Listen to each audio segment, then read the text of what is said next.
days following Hurricane Andrew, we found ourselves with a couple of interesting challenges.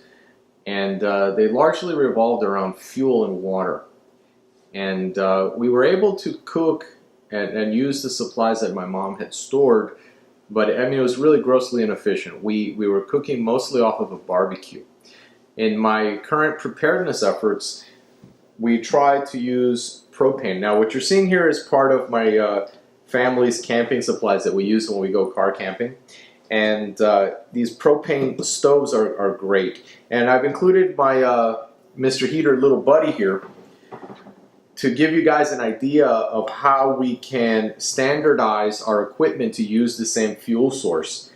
I found that the propane gas is going to be far more efficient than barbecuing everything. So this, I think, is a smart preparedness item that we should have available to us, or at least something comparable. Of course, if your location has an actual natural gas hookup, that would probably be one of the better solutions, as you can connect just about anything to it. Anything ranging from your stove to your generator to your water heater, and now we probably even have capabilities for connecting the fridge to that. And because it is so efficient, it's probably very, very cost effective, even if you should have no disasters whatsoever. In my current situation, my water storage is not as big a concern as it was back then. I have access to a whole lot of water in a variety of nearby resources.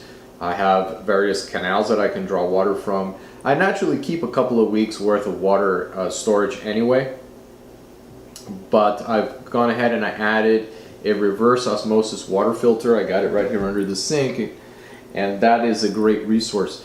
We never lost water pressure, even though we lost electric. And during the aftermath of Andrew, we were down for probably a little bit over a month. And in subsequent hurricanes, we've been out for several weeks. In none of those cases, we ever lost water pressure. In fact, if you have a natural gas hookup, that's great. I've never heard of the natural gas being a problem in my area. Let's take a look at our reverse osmosis water filter. Over here, we have the main body of the unit. That's the storage tank. And then behind it, these right here, these long things, are the filtering element. It feeds through the hose up into the sink, where there's a spigot-like device right next to the faucet. It gives me a steady stream. I can get it by the glass, or I can feed it into a larger receptacle if need be. It gives me a couple gallons worth of clean water at a time before it needs to refill. Plenty for getting through the day. And for the cost of a couple $100, I think this is a great investment towards your preparedness effort. A couple of closing thoughts. While you should have water stores and all that, this is one of those things that you want to have several redundancies, because water is really that important. As a tertiary backup, I also have a 100-gallon water heater. And the water heater itself is relatively new. I plan on servicing it during the appropriate intervals to ensure that the water quality in it is of the highest quality. Additionally, I have several of my larger filters that I use while camping, particularly the larger base camp units, that would be very appropriate for cleaning the water coming out of that heater. And it is important that if you are planning on using that water heater, that you routinely do the appropriate maintenance to ensure that the water quality there is good. Additionally, if you're going to be using resources that will eventually run out, you want to maximize them as much as possible.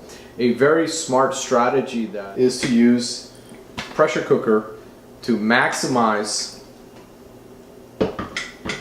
the resources that you have available. This is an extremely efficient way of cooking. Of course, please help us spread the word.